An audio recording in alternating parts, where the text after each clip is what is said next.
কথা কি ভাবছেন কোথায় যে দাঁড়াইছে? হযরত মুয়াবিয়াকে সমালোচনা করতে চায় যারা, তাদের উদ্দেশ্য কুরআন সম্পর্কে সন্দেহ তৈরি করা। আমরা দেখি বহুত বড় বড় পীর নামধারী মুয়াবিয়ার নামের আগে হযরত বলে ফেলে, নাউযুবিল্লাহ বলেন, রাহিমুল্লাহ বলে ফেলে, নাউযুবিল্লাহ বলেন। একটা লম্পট, বেঈমান, মুনাফিক, দুশ্চরিত্র, যে খেলাফত, ইসলামের মূল ভিত্তি খেলাফতকে দুনিয়া থেকে বিতাড়িত করে মুলুকিয়ত, রাজতন্ত্রকে যায় প্রতিষ্ঠিত করেছে। নাচ গান, বাইরি, মদ, শরাব, এরকম বিভিন্ন উপকরণ দিয়ে যে ইসলামের এত বড় ক্ষতি করেছে, তারপরে দেখে এই কাঠমোল্লারা তাকে হযরত এবং রহিমুল্লাহ বলছে। কুরআন সম্পর্কে সন্দেহ তৈরি করা। হযরত মুয়াবিয়া রাদিয়াল্লাহু তাআলা আনহু যেদিন থেকে তাহাজ্জুদ শুরু করছেন, সেই দিন থেকে জীবনে কোনোদিন তাহাজ্জুদ জাস্ট টাইমে, আমরা তো অনেকে তাহাজ্জুদ কৌশলী তাহাজ্জুদ পড়ি, সহজ তাহাজ্জুদের একটা ব্যবস্থা আছে, ভুল বুঝবেন না। সহজ তাহাজ্জুদ আমরা যারা নিয়ম টাইম মতো পড়তে না পারি, আমাদের জন্য আল্লাহ তাআলা নবী পাক সাল্লাল্লাহু আলাইহি ওয়াসাল্লাম সহজ তাহাজ্জুদের ব্যবস্থা করছে। কথার ফাঁকে যদি এসে যায় মাসালা, বলে দেব ইনশাআল্লাহ। আপনারা কি শুনবেন? সহজ তাহাজ্জুদ কিয়ামতের ময়দানে নিয়মিত যারা দুনিয়ায় তাহাজ্জুদ পড়বে, আল্লাহ তাআলা তাদেরকে বিনা হিসাবে জান্নাতি করে দেবেন। তাদের হিসাব হবে না তাহাজ্জুদ পড়নেওয়ালাদের। এখন আমরা সাধারণ পাবলিক, কৃষক, মূর্খ, ব্যবসায়ী, বাণিজ্যিক, চাকরিজীবী, বাস ট্রাকে ড্রাইভারি করি, দোকানপাটে রাত 12টা 1টা পর্যন্ত, রাত 12টা পর্যন্ত, 10টা 11টা পর্যন্ত ব্যবসা বাণিজ্য করি, ক্ষেত খামার করি, এত পরিশ্রান্ত ক্লান্ত মানুষ। আর আখেরি জামানায় এসে মানুষ হয়ে যাবে অলস।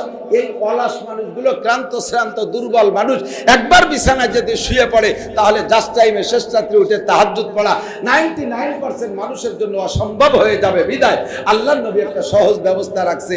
আপনি নিয়মিত এই পদ্ধতিতে তাহাজ্জুদ পড়লে বিনা হিসাবে কিয়ামতে তাহাজ্জুদ পড়নেওয়ালাদের কাতারে জান্নাতে যাবেন।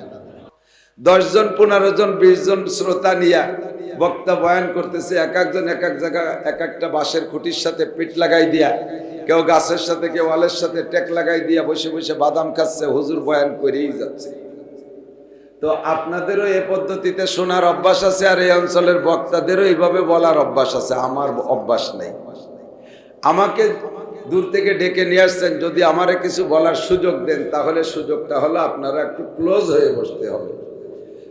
অবশ্যই উলামায়ে কিরামের কাছ থেকে শুনেছেন, 3 জায়গা ফাঁকা থাকলে মাঝখানে কেউ না কেউ এসে বসে। কয় জায়গা একটু বলবেন আমার সাথে? একটু বলবেন আমার সাথে? 3 জায়গা ফাঁকা থাকলে মাঝখানে কেউ না কেউ এসে বসে। মাঝখানে যিনি বসে ফাঁকা দেখে, উনি জিবরাইল আলাইহিস সালাম না, উনি মিকাইল, ইসরাফিল, আজরাইল আলাইহিস সালাম না। কথা বলেন, ওনার নাম কি? মিস্টার ইবলিস। একটু বলেন, কি ইবলিস? হযরত মাওলানা ইবলিস, পীরে কামেল ইবলিস, মিস্টার ইবলিস। দুনিয়াটা জ্বালায় খাচ্ছে মিস্টাররা, কথা কন না কেন? এই জন্য ওই ফাঁকে মাঝখানে আইসে ঢোকে মিস্টার ইবলিস। 3 জায়গা। কয় জায়গা? 1 নম্বরে মসজিদে নামাজে দাঁড়াইলে কাতারে 2 জনের মাঝখানে যদি ফাঁকা থাকে, ও জায়গায় ইবলিস আইসা 2 জনকে দুদিকে হাত দিয়ে বিভিন্ন প্রকারে ডিস্টার্ব করে।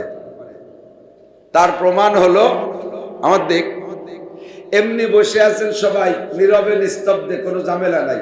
আপনি এখনই নামাজে দাঁড়ান, দেখবেন মিস্টার হাজির। এখন মনটা ফ্রেশ আছে, মনের মধ্যে কোনো 2 নম্বরই, 6 নম্বরই, 9 নম্বরই নাই। নামাজে দাঁড়ানোর সাথে সাথে দুনিয়ার যত পচা কথা, যত বাজে কল্পনা, সব নামাজের মধ্যে হাজির। দুনিয়ায় আপনার অনেক কিছু আছে, সব অনেক কিছু নামাজের মধ্যে মাথায় আসে না। কার সাথে প্রেম করেছেন, কোন নারীর সাথে কি বলেছেন, কার সাথে কি আকাম করেছেন, কার সাথে কি আকাম করার প্ল্যান আছে, এই যত পচা দরবারগুলো নামাজের মধ্যে মাথায় আসে। এখন আমার দিক তাকায় বসে আছেন, একজনকে আমি হাই তুলতে দেখছি না। হা করে যে হাই তোলে না, হাই তোলা বলে নাকি? আমাদের আঞ্চলিক ভাষায় বলে হাম ছাড়া। এই হাই তোলা বসে আছেন, কেউকে আমি হাই তুলতে দেখতেছি না। এখনই নামাজে দাঁড়ান, দেখবেন যে বারবার হাই আসতেছে। এখন সবাই আমার দিক তাকায় বয়ান শুনতেছেন, কের হাত পা নাড়াচাড়া করতে দেখতেছি না। এখনই নামাজে দাঁড়ান, ওযু বানাইয়া দেখবেন নাকের মধ্যে চুলকাচ্ছে, কানের মধ্যে চুলকাচ্ছে, মাথায় টুপির মধ্যে চুলকাচ্ছে। কি সুন্দর বসে আছেন, কাপড় চোপড় পরা আছে। নামাজ এক রিকাত হইতে না হইতে দেখবেন আপনার লুঙ্গি লুজ হয়ে গেছে, খুলে যায় বাপ। এই আকামগুলো সব গোটায় মিস্টার। আর নামাজের ভিতরে কাতারে ফরজ নামাজে যখন দুইজনের মাঝখানে ফাঁকা পায়, মিস্টার এসে দাঁড়ায়। আর মিস্টারের সেকেলটা বডিটা হলো ও তো আগুনের তৈরি জিন জাতি। আর জিনের সংজ্ঞা হলো জিসমুন নারিয়ুন, আগুনের একটা বডি। ইয়াতাশাক্কালু বিআশকালি মুখতালিফা, বিভিন্ন সময় বিভিন্ন রূপ ধারণ করতে পারে।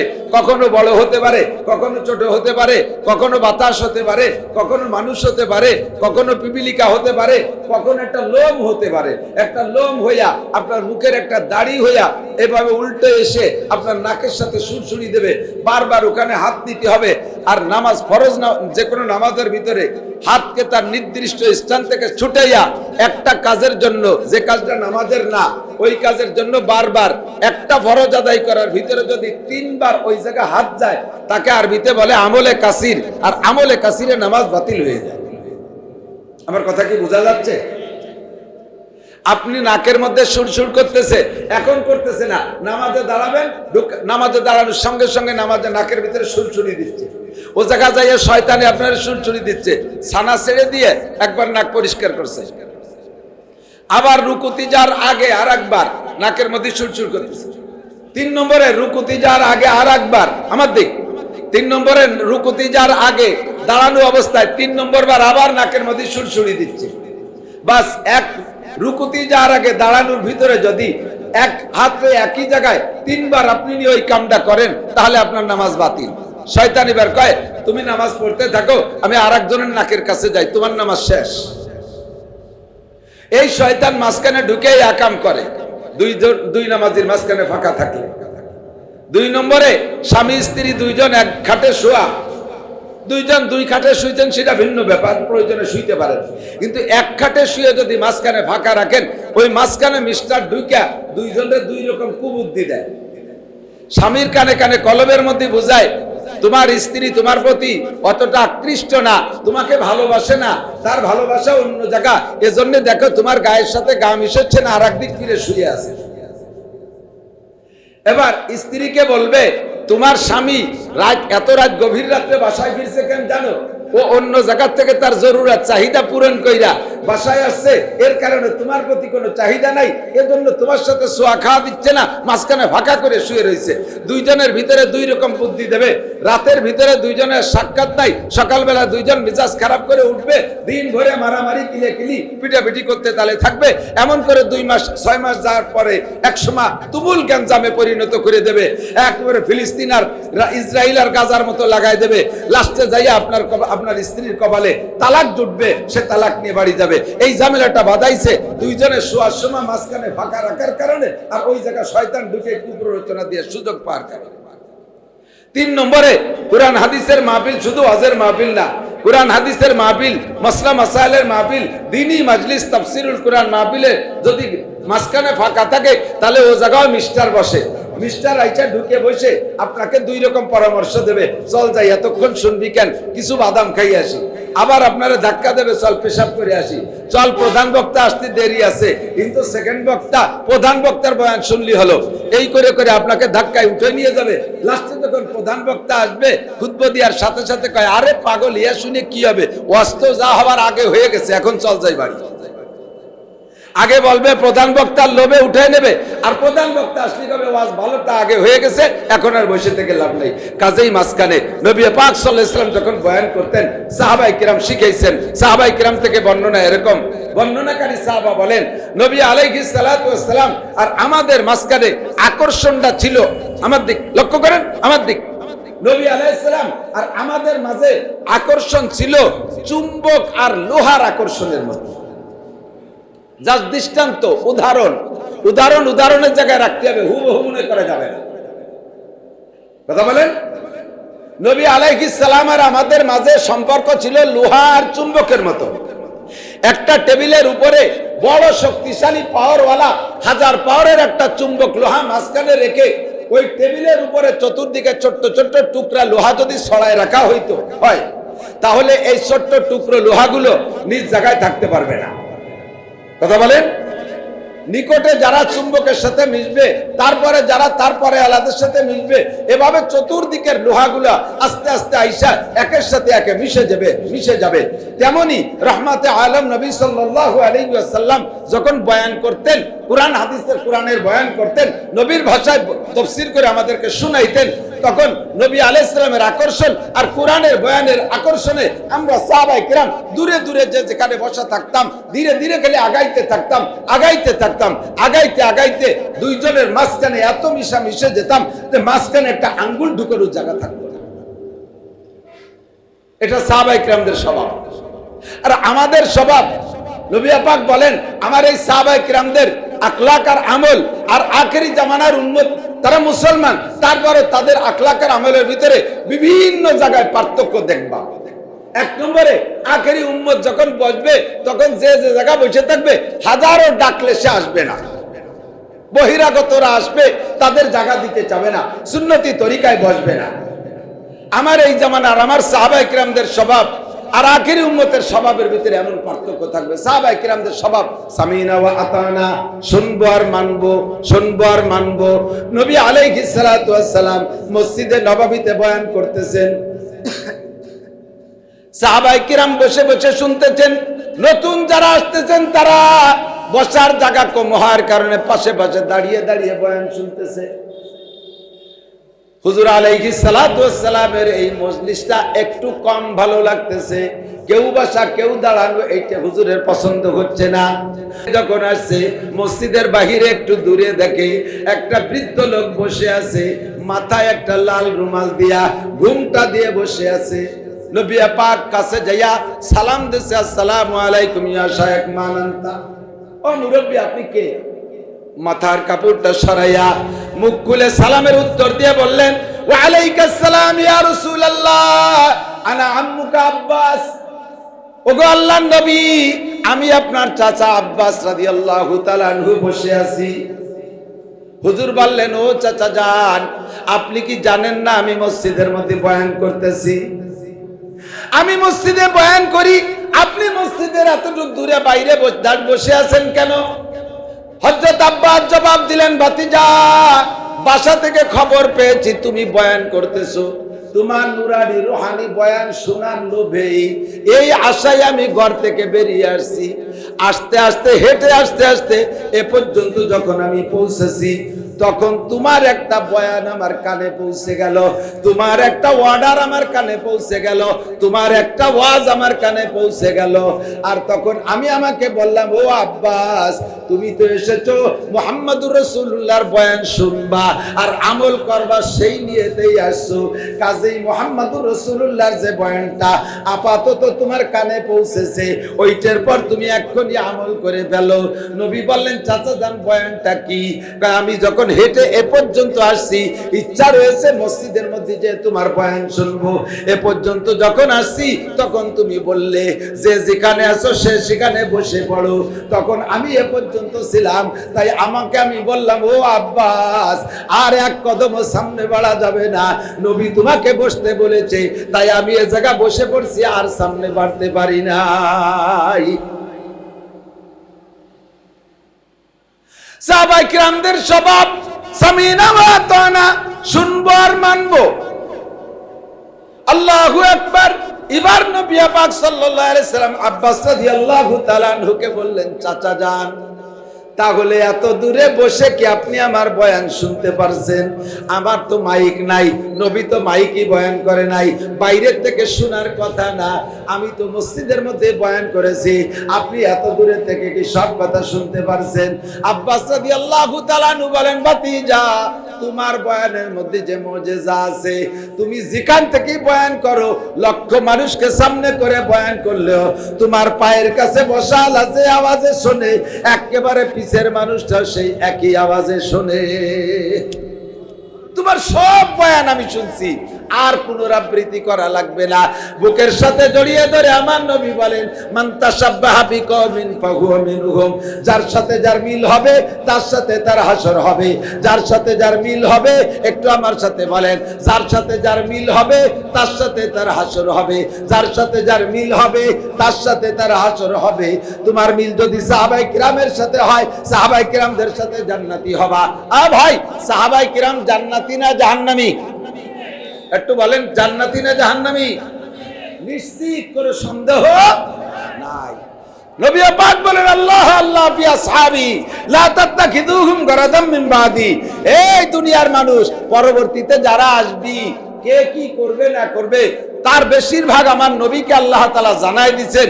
আর নবী ভবিষ্যৎবাণীর মধ্যে বলে দিয়ে গেছেন, জানে নবীকে আল্লাহ জানাইছে কিয়ামতের আগ দিয়া উম্মত এমন হবে যে তারা পাণ্ডিত্যের বলে আমার সাহাবায়ে কিরামদের সমালোচনা করবে একদল। কথা কন, আছে না নাই? এ সাহাবা এ করছে, ও সাহাবা তরফদারি করছে, এ সাহাবা পার্সিয়ালিটি করছে, ও সাহাবা ইত্যাদি করছে, এই বলে সমালোচনা করে একদল।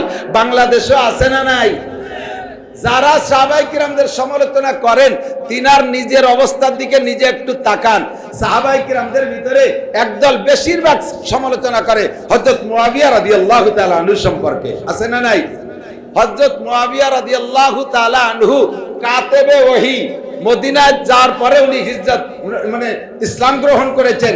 এই মুআবিয়া রাদিয়াল্লাহু তাআলা আনহু মদিনায় যাইয়ে নবীকে যতদিন পেয়েছে, শিক্ষিত ছেলে ছিলেন, নবী তাকে ওহী লেখার কাজে ব্যবহার করতেন।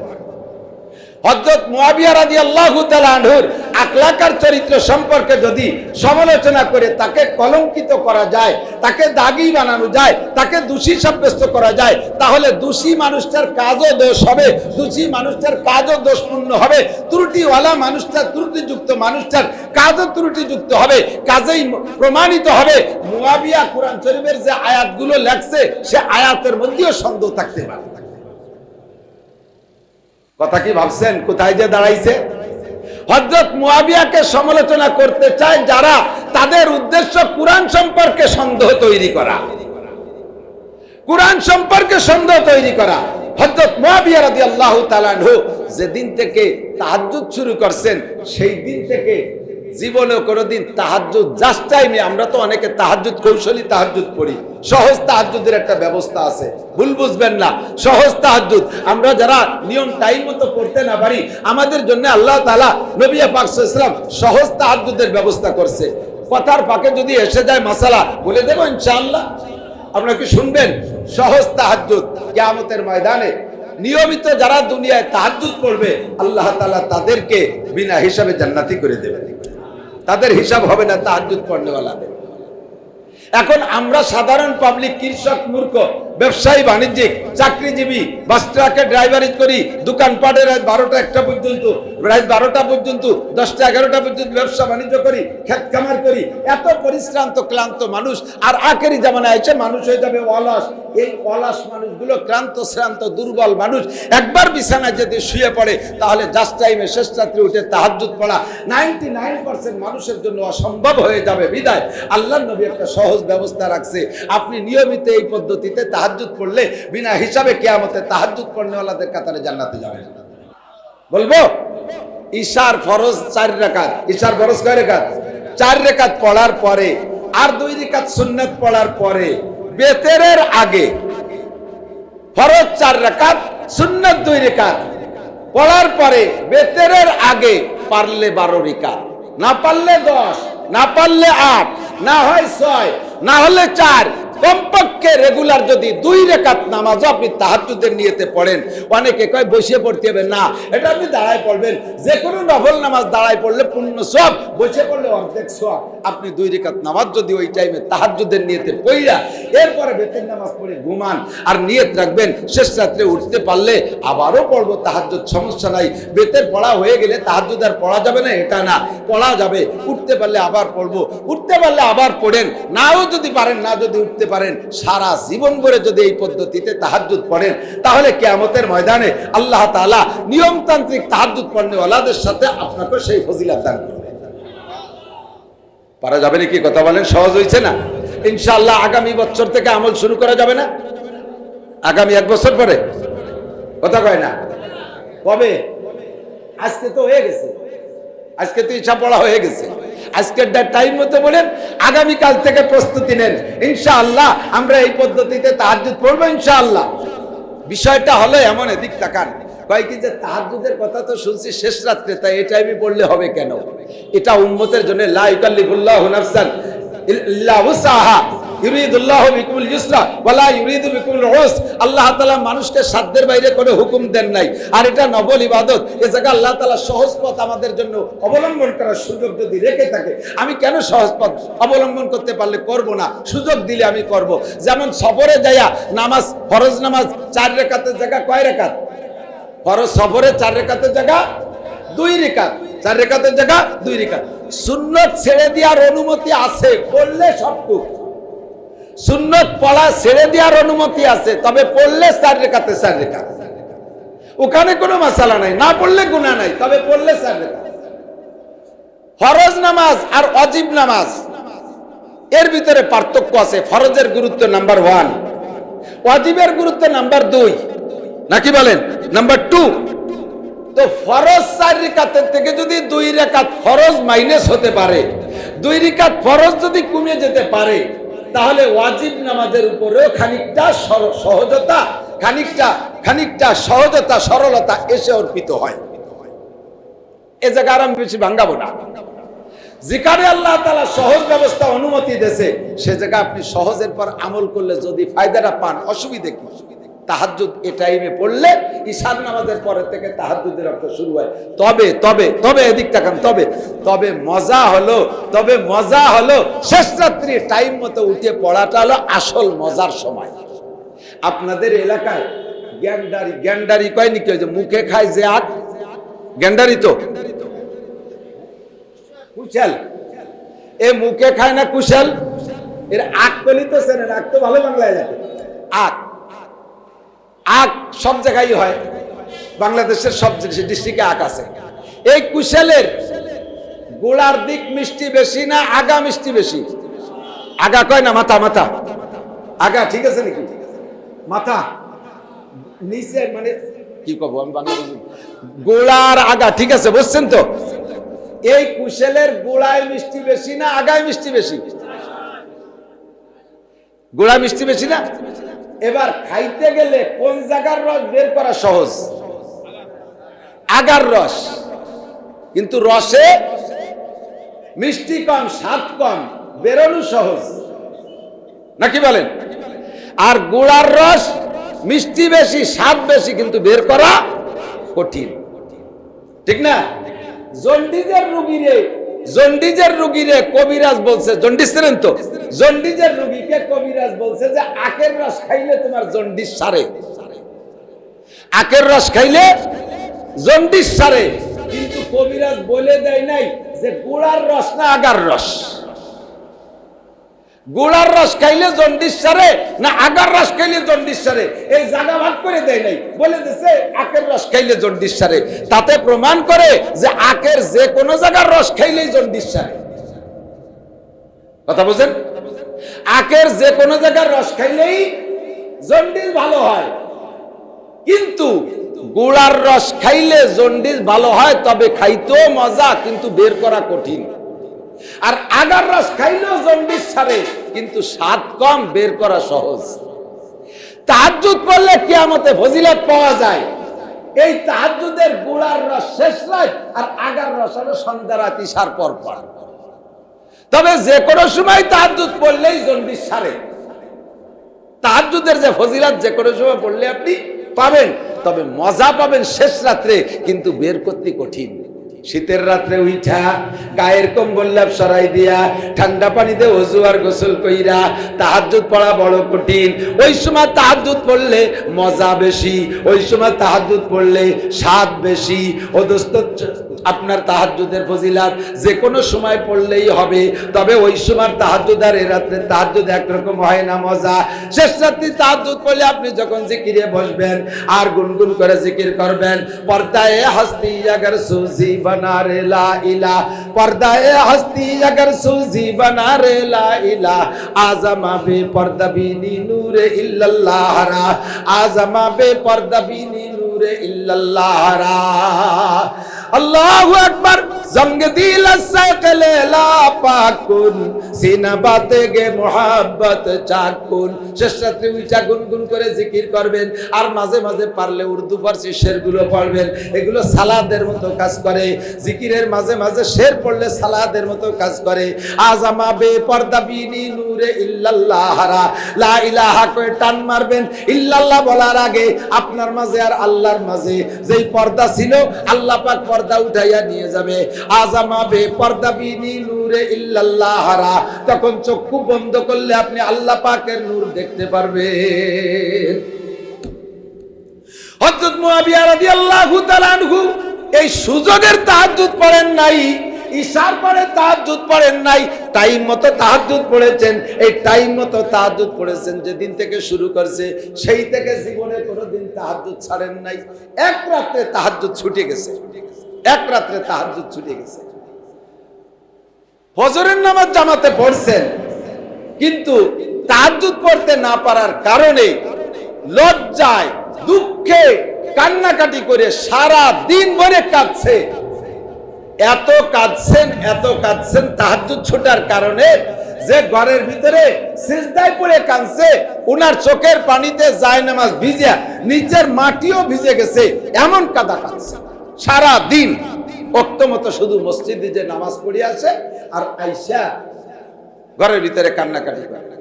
এই যে দিন ভরে যে কাঁদছেন, কি জন্য? ছেলে মরছে, মা মরছে, বাপ মরছে, এজন্য না।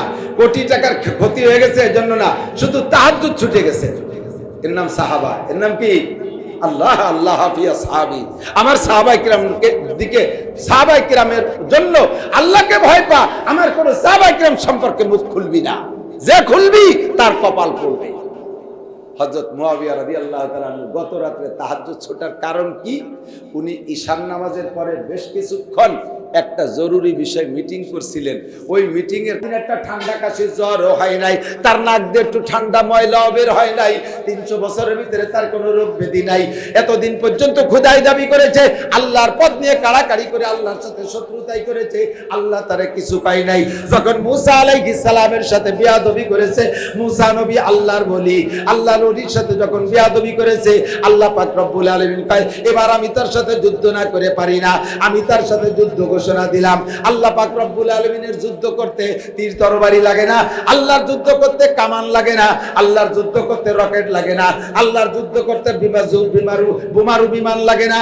আল্লাহ পাকের যুদ্ধ হলো ওয়াইদা আরাদা শাইআন আইয়াকুল লাহু কুন ফায়াকুন। কোন কিছু করার ইচ্ছা করলে কোন শব্দ বলে আর তা হইয়া যায়। রব্বুল আলামিন কি সুন্দর যুদ্ধ করলেন।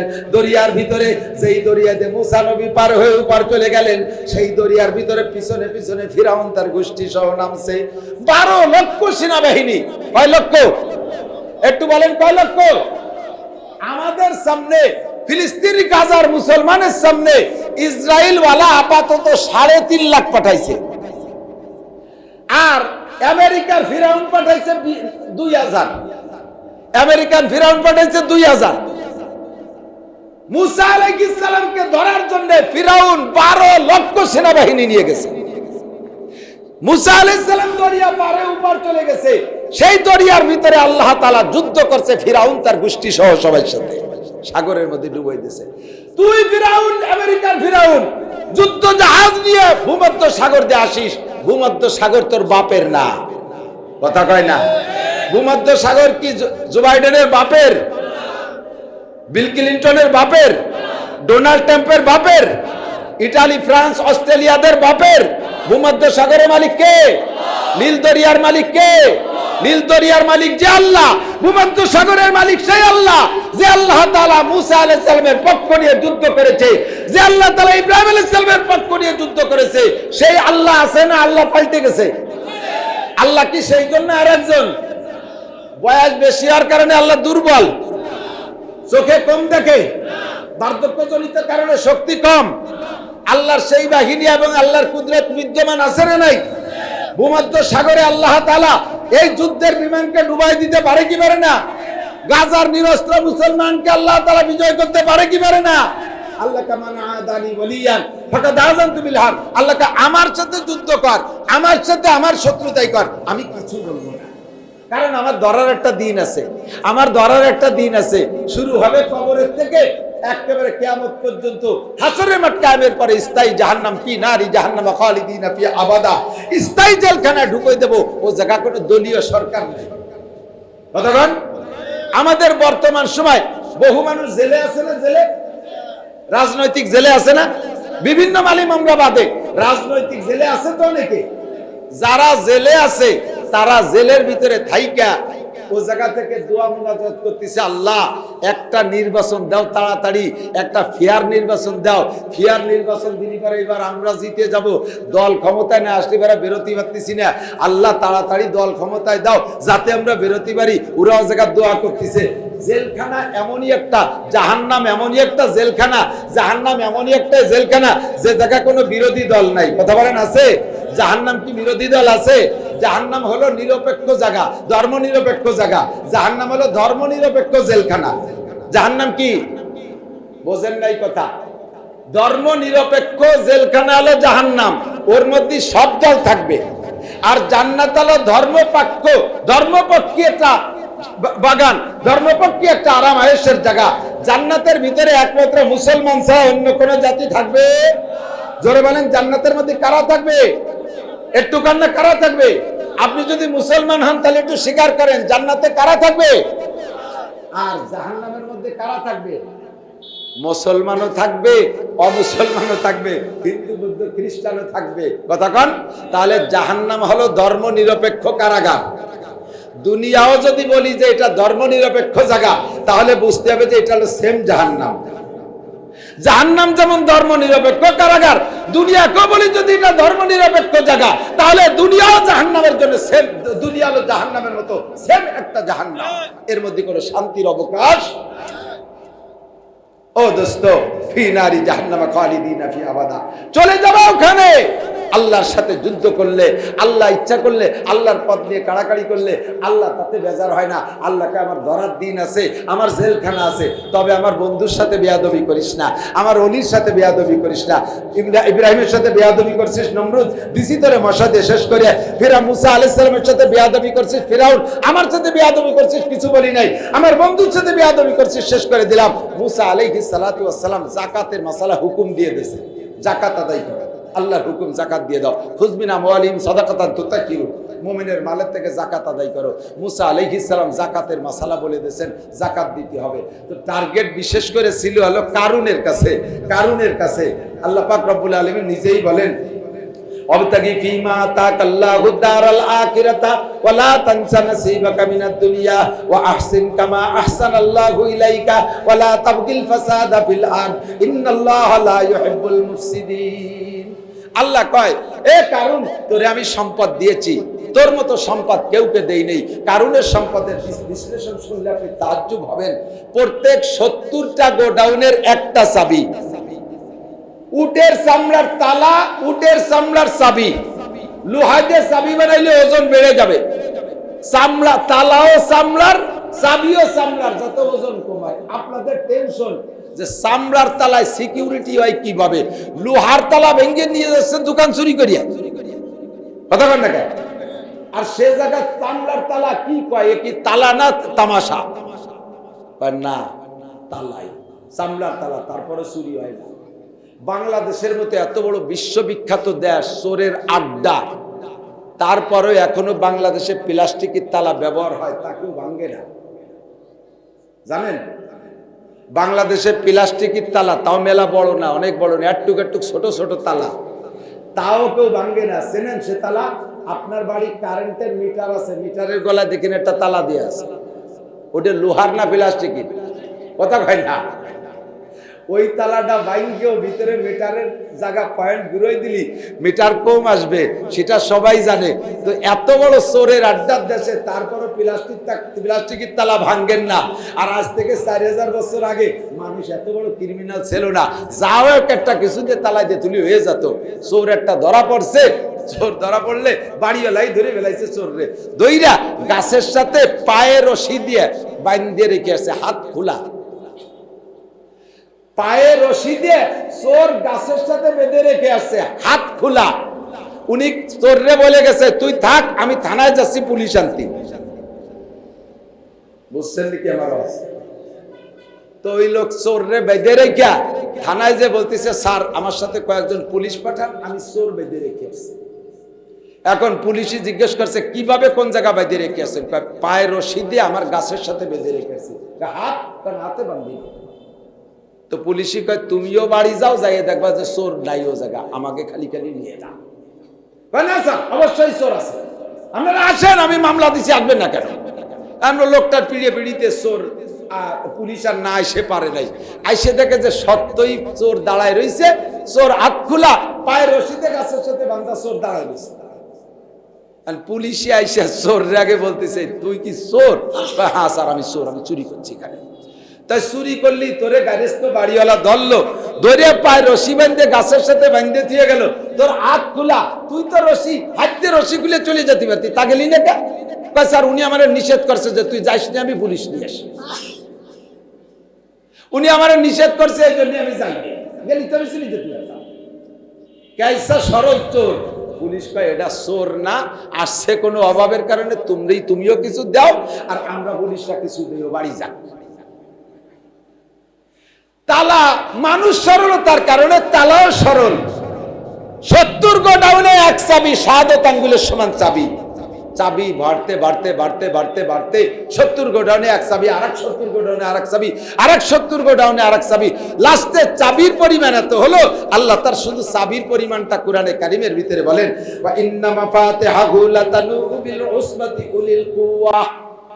মুসা আলাইহিস সালামের জামানার শক্তিশালী বোঝা বহনের শক্তিশালী 70 জন যুবকের মাথায় চাবির বোঝা উঠাই দিলে মাথা খাড়া রাখতে পারতো না, মাথা ঝুঁকাই যাইতো, চাবি বহন করার ক্ষমতা হতো না। তাহলে তার সম্পদ কি পরিমাণ! বিশাল সম্পদের উপরে মুসা আলাইহিস সালাম অর্ডার দিয়ে দিলেন, হে ফিরাউন, কারুন তোমার সম্পদের যাকাত দাও। মুসা আলাইহিস সালামকে জিজ্ঞেস করছে, ভাইজান জাকাত পার্সেন্ট কত, কয় ভাগের কয় ভাগ দিতে হবে? আপনাদের আমাদের জাকাত কয় ভাগের কয় ভাগ, কয় পার্সেন্ট বোঝেন নাই? 2.5%। কথা কন না? জাকাত কয় পার্সেন্ট? আমাদের জাকাত কয় পার্সেন্ট? 2.5%, মানে 40 ভাগের 1 ভাগ। 1 টাকায় 2.5 টাকা, 1000 টাকায় 25 টাকা, লাখ টাকায় 2.500, কোটি টাকায় 2.5 লাখ, এরপরে 40 ভাগের 1 ভাগ, যত 40 হবে তার 1 ভাগ, 40 ভাগের 1 ভাগ। এটি তো আমাদের জাকাত। আমার বাংলাদেশের জনগণ যদি এই পরিমাণ মতো মাত্র 40 ভাগের 1 ভাগ জাকাত দিত, বাংলাদেশে যদি 40 ভাগের 1 ভাগ জাকাত দিত, বড় লোক যাদের পয়সা আছে, তাহলে বাংলাদেশে ফকির থাকতো না, বাংলাদেশে ভিক্ষুক থাকতো না, বাংলাদেশের মানুষ এত অভাবে পড়তো না। এই যত মাদ্রাসা আছে, এতিমখানা, লিল্লা বোর্ডিং, কোন মাদ্রাসাওয়ালাদের কালেকশন করা লাগতো না, শুধু জাকাতের টাকা দিয়ে আল্লাহর রহমতে বোর্ডিং এর সব খরচ, মাদ্রাসার সমস্ত খরচ হয়ে যেত এবং সমস্ত ফকিররা সচ্ছল হয়ে যেত। আজ থেকে 25-27 বছর আগের একটা বিবৃতি আমি মাঝে মাঝে বলে থাকি। আমি ঢাকায় আসছি মাদ্রাসার কালেকশনের রমজানে, ইনকিলাব পত্রিকার ভিতরে দেখলাম উন্ডা বর্ণনাটা দিয়েছে যে মানুষের যার ব্যবসা বাণিজ্য যার যেখানে আছে, এটা তো আমাদের জানা নাই, ব্যবসার টাকারও জাকাত দেওয়া লাগবে, যার যেখানে কত টাকা আছে লুকানো পালানো, এটা তো আমরা বলতে পারবো না। শুধু বাংলাদেশের ব্যাংকগুলো আমি তদন্ত করে আসছি, আমরা ইনকিলাব কোম্পানির পক্ষ থেকে ব্যাংকগুলো তদন্ত করে আসছি, তাতে আমাদের হিসাবে যেটা আসছে, বর্তমান বাংলাদেশের ব্যাংকে পাবলিকের যে টাকার হিসাব রয়েছে, তার 40 ভাগের 1 ভাগ যদি বের করা হয়, 40 ভাগের 1 ভাগ বের করা হয়, তাতে জাকাত আসবে 64,000 কোটি টাকা। কত? 64,000 কোটি টাকা 27 বছর আগে। তাহলে এখন কত হবে? 64 লক্ষ কোটি টাকা হবে। যে সময় 1000 টাকা জন্ম নেয় নাই, সেই সময় হিসেব বলতেছি, সর্বোচ্চ বড় নোট ছিল 500 টাকা।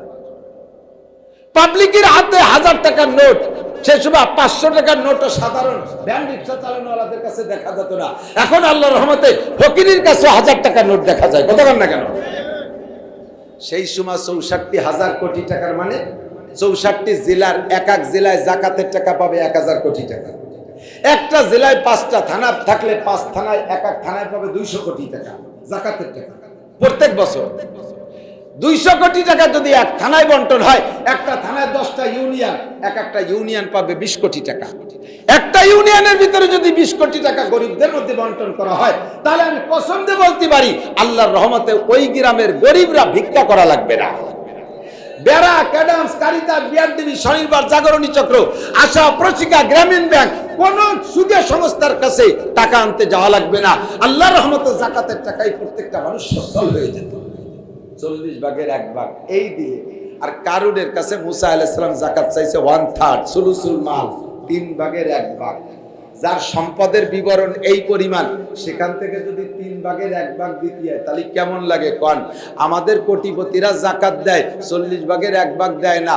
রমজান মাসে কিছু লুঙ্গি আর কিছু শাড়ি দেয়, আর শীতকাল আসলে কিছু কম্বল দেয়।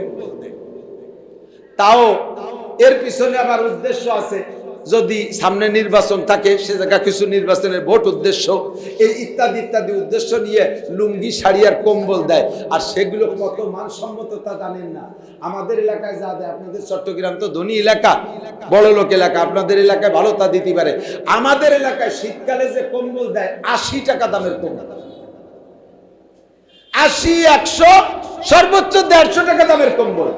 যেই কম্বল নিয়ে যারা নেয় তারাও ব্যবহার করে না, গায়ে দেয় না।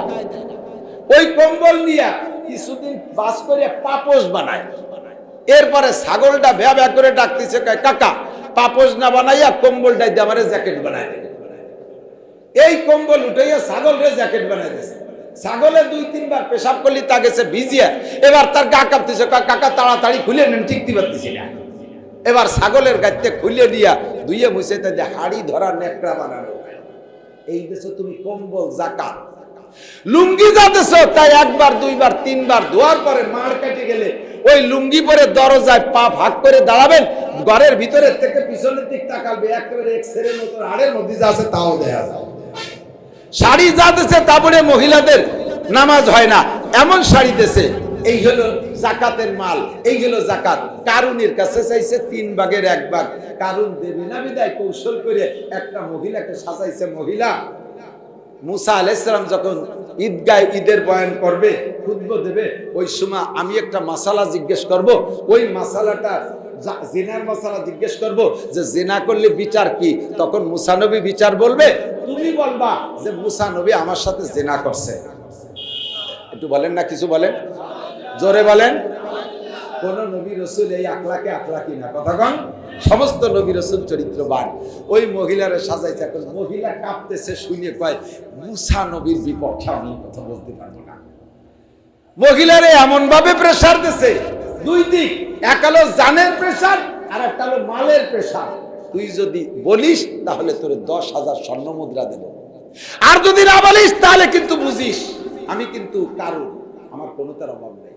একদিকে ভয়, একদিকে লোভ। মহিলা চিন্তা করলো, মরি যদি যাই তো মারা গেলি তো কি সবই শেষ হয়ে গেল।